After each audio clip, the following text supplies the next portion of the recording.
Wow. Just wow.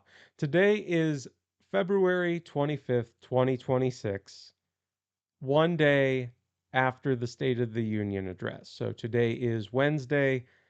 I thought that I would just unpack my honest thoughts and describe to you from a political optics standpoint what's going on here. I'm not even going to do the normal intro. That's how crazy last night was. It was intense. I mean, it was, indoors, but intense, Um, the State of the Union address is a way for the president to broadcast to the American public, but to also communicate to Congress about their ideal policy goals, what they wish to achieve for the upcoming year. And so this is their opportunity to take center stage, to take control of the narrative, the conversation, to really reiterate, in some instances reiterate, but in some instances lay out what they want to achieve policy wise, what their goals are.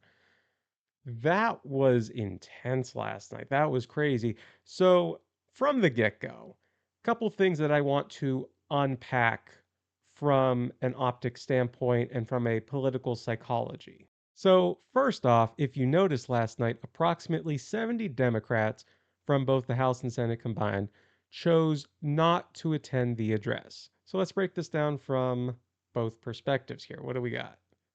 See if I can get them both in the frame. Yeah, both perspectives here. On one hand, the Democratic side, the messaging was, we need you to behave. If you're not going to behave, we would much rather you not be here. And simultaneously, some Democratic lawmakers felt that there's no need for us to be here if we don't like what we're going to hear from the president anyway. If we don't like, the messaging, then there's no reason for us to be here. What are we going to do with this? Now, on the other side, the Republican side, it was a matter of, okay, if there are fewer Democratic lawmakers here, then it just means more people, optic wise, look like they're standing up compared to, normal. Think of it like this: when the president gives these types of addresses, the party with which they are associated typically stand and applaud and all that. Sorry for bumping into the mic, but they stand and applaud for, the messaging, the stories, the policy goals, they stand for all that. So, say you have a room of 100 people, hypothetically, and it's 50-50. 50 people agree with a person, 50 people disagree with a person. If even 20 people of the 50 who disagree choose not to attend, now all of a sudden you have 50 people who agree and 30 who disagree. Now all of a sudden, even though the room looks slightly more empty than usual, optics wise you see a whole lot more people standing, because 50 people standing out of 80 is a greater percentage than 50 out of 100 people standing. So there's that perspective as well. But again, both sides have a valid argument in the sense of, you know, what is the purpose of going?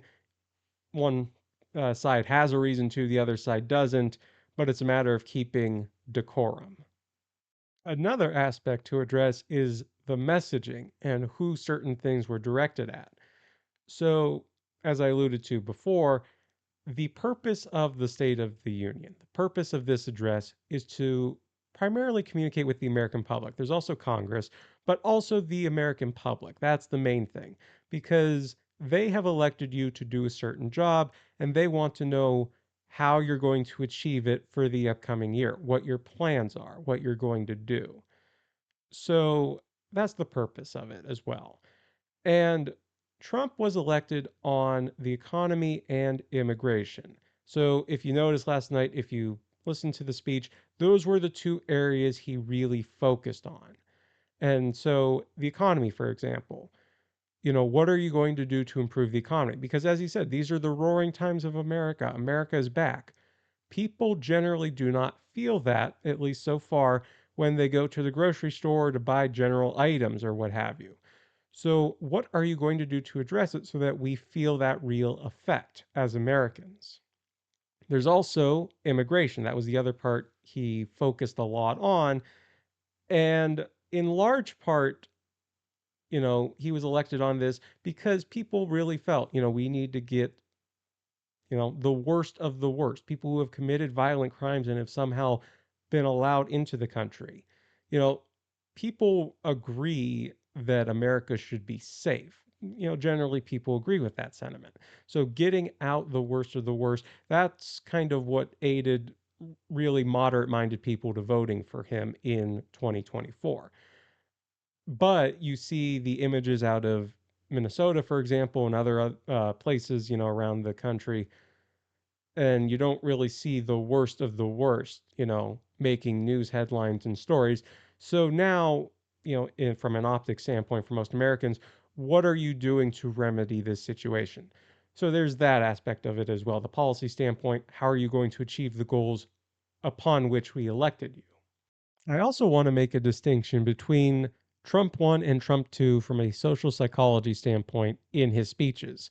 Because if you noticed, whenever he would give any type of speech like this, joint session of Congress, State of the Union address, any type of speech where you have a large amount of Republican and Democratic lawmakers present, say you had an entire room, one side Republican, one side Democrat,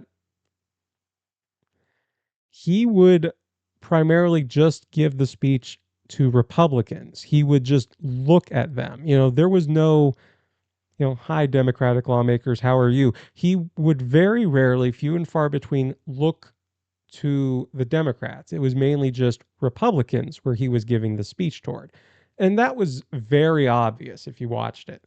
Last night, however, if you looked, he spent time looking at both sides, Republicans and Democrats, both sides of lawmakers. Now, why he did this, it could be a troll job type thing where, because again, there were multiple times last night when he asked Democrats, what are you doing about this issue? Or times when he would, address someone, a guest of his who he brought to the gallery, and wonder, why are you not standing up? There were times where he asked, you know, if a specific lawmaker was standing up. So it could have been a troll thing where, you know, Trump won, his first term may have just been more vindictive, so to speak, about, just addressing a certain side of the room, whereas Trump 2 might be more of a, again, troll job type thing where, you know, he's trolling. There's no other way to say it. He's basically just trying to control the narrative. That's all there is to it. There's no other way to put it. He's just trying to control the narrative. Another interesting thing from a storyline perspective, the Supreme Court, not even a week ago, struck down Trump's tariffs that he had put in place. In response, Trump found a different constitutional provision under which to place these tariffs. So the tariffs are still put in place, just under a different constitutional law. And so, if you paid attention last night, four of the nine Supreme Court justices were there. You had Chief Justice John Roberts, as well as three other associate judges. When Trump entered the chambers, when the president entered the chambers, he spoke briefly with the Chief Justice and then quickly shook hands with the other three justices who were there. You may have missed it because it was really quick. He just, spoke to Roberts real quick, moved on, quickly shook the rest of the justices' hands, and then went up to the podium. And that's interesting because Chief Justice Roberts was part of that majority decision. Another, uh, Amy Coney Barrett, who Trump appointed, was also part of that decision. So you wonder how much, that played into effect in terms of how much he spoke to the judges, the justices of the Supreme Court, how much he wanted to interact with them. Surely that had some part of it. So you saw this division of power, the separation of powers in place here because the Chief Justice, and the other justices of the Supreme Court had struck down those tariffs that were put in place. So that was an interesting interaction to see. Just if you care about the separation of powers, that whole interaction was very fascinating, just how quick it was. And lastly, I got a fun fact for you because I know politics can be very distressing. So, how about a fun fact about these State of the Union addresses? So if you pay attention, if you look back across all speeches given ever since they kept track of the time, 9 of the top 10 longest speeches are either Donald Trump or Bill Clinton. 9 of the top 10. They are literally 1 through 9 of the longest speeches. Number 10 is Joe Biden in 2023. But outside of that, the other 9, 1 through 9, are either Donald Trump or Bill Clinton. I just find that fascinating that those two alone take up the top 9 longest slots there. So tell me, what you think about it. It's fascinating how just two people alone take up those top 9 slots. I don't know. I find that fascinating. Hopefully you do too. But yeah, leave a comment. Let me know what you think about that. It's fascinating stuff, isn't it? I really hope you enjoyed this video. If you did, please do me the biggest of favors. Like the video and subscribe to the channel, please. You have no idea how much that would mean to me. And I really hope you enjoyed this video. My goal is to always entertain and inform you about all the ongoings of government, daily life, policy, all that type of stuff. So please let me know what types of content you want to see in the future, and I will definitely try to do so. This is what I do. This is my area of specialty. So that's why I always hope to, give back and inform the public on these types of things. So I really hope you enjoyed this video. And as always, I'll see you in the next one. Thank you.